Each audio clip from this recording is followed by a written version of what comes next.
நாளைக்கு நாமினேஷன்னா அன்னைக்கு முன்னாள் நாள் தான் டிசைட் பண்ணோம். ஒரு 3 மந்த்ஸ் முன்னாடி வந்திருந்தா கூட நான் ஜெயிச்சிருப்பேன் அப்போ. ம். அப்போ இங்க ஒரு அந்த லாஸ்ட் மினிட்னா அது வரைக்கும் இருக்கிற ஒரு கரெக்ட். கேண்டிடேட் இருப்பாங்கல்ல, அவங்க நமக்கு ஒர்க் பண்ணாமே பிரச்சனை நடந்து, அதுல ஒரு சின்ன மார்ஜின்ல தான் நான் போயிருக்கேன். ஸோ மறுபடியும் இங்கே நான் ஃபர்ஸ்ட் டைம் ஜெயிச்சேன். மறுபடியும் செகண்ட் டைம் ஜெயிச்சு மினிஸ்டர் ஆனது கூட இங்க தான்.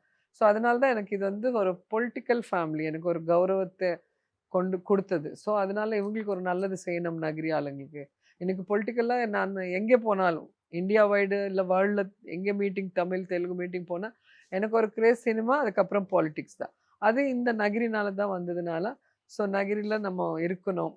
ஜெயிச்சாலும், தோத்தாலும் அவங்களுக்கு நம்ம சர்வீஸ் பண்ணணும் சொல்லி இங்கே இருக்கேன் நான். ஸோ அந்த மாரி என்னோட பொலிட்டிக்கல் லைஃப் ஸ்டார்ட் ஆயிடுச்சு. நான் எதிர்பார்க்காம ஸ்டார்ட் ஆயிடுச்சு. வந்ததுக்கப்புறம் இப்போ வந்து சின்சியரா பண்ணிட்டுருக்கேன். இருக்கிற வரைக்கும் நம்ம கரெக்டா பண்ணணும். ஸோ பாலிடிக்ஸ்க்கு வந்தது சர்வீஸ் பண்றதுக்குன்னு எல்லாரும் சொல்லுவாங்க. ஆனா வந்ததுக்கப்புறம் அது செய்ய மாட்டேங்கிறாங்க. அங்க கெட்ட பேர் வரக்கூடாது. ஸோ நம்ம என்ன சொன்னோம் அதுதான் செய்றேன் இப்போ. அரசியல் பயணத்துல ஒரு பெண் ஈடுபட்டிருக்கிறதுல என்னென்ன மாரியான சேலஞ்சஸ்லாம் இருக்கு?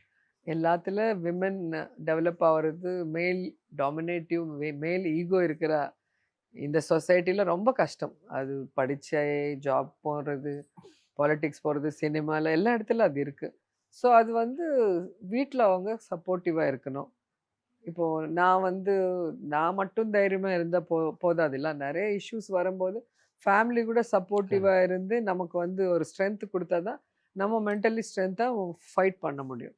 ஸோ எனக்கு அந்த லக் என்னோட ஃபேமிலி, என்னோட ஹஸ்பண்ட், பசங்க கூட அதே மாரி செல்வா மென்டாலிட்டில எனக்கு சப்போர்ட்டிவா இருக்காங்க. ஸோ அது நெறைய பேருக்கு இல்லாதனால ஸ்ட்ரகிள் பண்றாங்க. டிவைட் ஆயிட்டு ஃபைட் பண்ணிட்டு இருக்காங்க.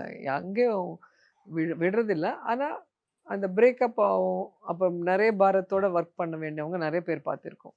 நம்ம அப்படி இல்லாம ஃபேமிலி வந்து நம்ம ஒருத்தர் ஃபேமிலில வந்து சக்சஸ் ஆகுறாங்கன்னா, மத்தவங்க எல்லாம் அவருக்கு சப்போர்ட்டிவா இருக்கணும். ம். சக்சஸ் ஆனவங்க, அவங்க ஃபேமிலி மத்தவங்கள பார்த்துக்கணும். அந்த ஒரு தியரில இருந்தா சூப்பரா இருக்கும்.